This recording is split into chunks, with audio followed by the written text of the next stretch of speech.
നിങ്ങളുടെ favourite shows ഇനി ഒരിക്കലും മിസ്സാവില്ല. ഇപ്പോൾ C5 കാണും നിങ്ങളുടെ ഫേവറേറ്റ് ഷോസ് തികച്ചും സൗജന്യമായി.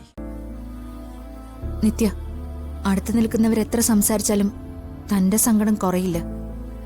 അതിനുള്ള നിയന്ത്രണം താൻ തന്നെ തന്റെ മനസ്സിനെ പഠിപ്പിച്ചേ പറ്റൂ. കുറെ കാലായിട്ട് അച്ഛൻ മരണത്തെക്കുറിച്ച് കൂടെ കൂടെ പറയും. 1-2 തവണ വയ്യാതായപ്പോ അത് കൂടി. അച്ഛന്റെ ആദ്യം എന്നെ കുറിച്ച് മാത്രമായിരുന്നു സാറാ. വർത്തമാനം പറഞ്ഞിരിക്കുമ്പോ എന്റെ കൈ പിടിച്ച് പറയും, കണ്ണടയ്ക്കുമ്പോ മോളെ ഏറ്റവും സന്തോഷത്തിൽ നിൽക്കുന്ന അവസ്ഥ കണ്ടിട്ട് വേണം എനിക്ക് പോവാനെന്ന്. എന്നിട്ട് എന്താ സംഭവിച്ചത്? എന്റെ ജീവിതം തന്നെ ഇല്ലാതായി കണ്ടിട്ടല്ലേ അച്ഛൻ പോയത്. അച്ഛന്റെ ആത്മാവിന് പോലും സമാധാനം കിട്ടുമോ സാറാ? നിത്യ, ഞാനും ചിന്തിച്ചിട്ടുണ്ട്, ഒരു നല്ല അവസ്ഥക്കായി കഴിഞ്ഞിട്ട് അച്ഛനെ നല്ലവണ്ണം നോക്കണം, ഒരുപാട് സന്തോഷിക്കണം എന്നൊക്കെ. ഈ നശിച്ച കല്യാണം ഇല്ലായിരുന്നെങ്കിൽ ഞാൻ പഠിച്ചേനെ, പഠിച്ചൊരു ജോലി വാങ്ങിച്ചേനെ, എന്നിട്ട് എന്റെ അച്ഛനെ നോക്കിയേനെ. അതിലൊന്നിനും എനിക്ക് പറ്റിയില്ലല്ലോ. വേണ്ടപ്പെട്ടവരൊക്കെ ഓരോരോ സമയത്ത് നമ്മളെ വിട്ടു പോവും. അങ്ങനെ സംഭവിക്കുമ്പോ കുറെ നാളത്തേക്ക് നമ്മൾ ശൂന്യതയിലായി പോവും. പക്ഷേ ബാക്കിയുള്ള ജീവിതം, എന്ത് ബാക്കിയുള്ള ജീവിതം? എന്ത് പ്രതീക്ഷ? ജീവനെ കുറിച്ചോ, അയാൾ തരുന്ന സന്തോഷത്തെ കുറിച്ചോ? സ്വപ്നത്തില് വേണ്ട, ദുസ്വപ്നത്തിലെങ്കിലും അത് പ്രതീക്ഷിക്കാൻ പറ്റുമോ?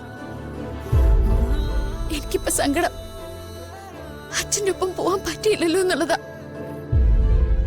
മരിച്ചു പോകുന്നവരൊക്കെ ഒന്നിച്ചൊരിടത്തുണ്ടാവുമെന്ന് ഒരു സങ്കല്പമുണ്ടല്ലോ. അങ്ങനെ ഉണ്ടെങ്കിൽ എന്റെ അമ്മയും അച്ഛനൊക്കെ അവിടെ ഉണ്ടാവില്ലേ? അവരുടെ അടുത്ത് എത്തായിരുന്നല്ലോ എനിക്ക്. നിത്യ പ്ലീസ്. എന്റെ കരച്ചിലടക്കം കൂട്ടിക്കൊണ്ട് വന്നിട്ട് വലിയ ബാധ്യതയായി സാറയ്ക്കല്ലേ? നീ ഒരു പാവമാണ്, പഞ്ചപാവം. അതുകൊണ്ടാ നിന്നെക്കുറിച്ച് ഓർക്കുമ്പോ വല്ലാത്ത സങ്കടം തോന്നുന്നത്. സുജാത ആന്റി കൂടെയുണ്ട്, ഞങ്ങളൊക്കെ ഉണ്ട്.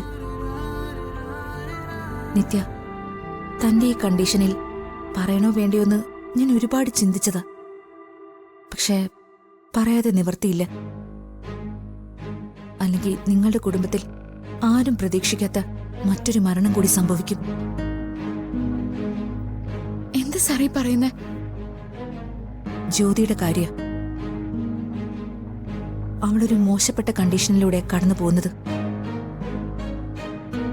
ഇന്നലെ രാവിലെ ആ വീട്ടിൽ ആരും ഇല്ലായിരുന്നപ്പോ എന്താ സംഭവിച്ചെന്നറിയോ?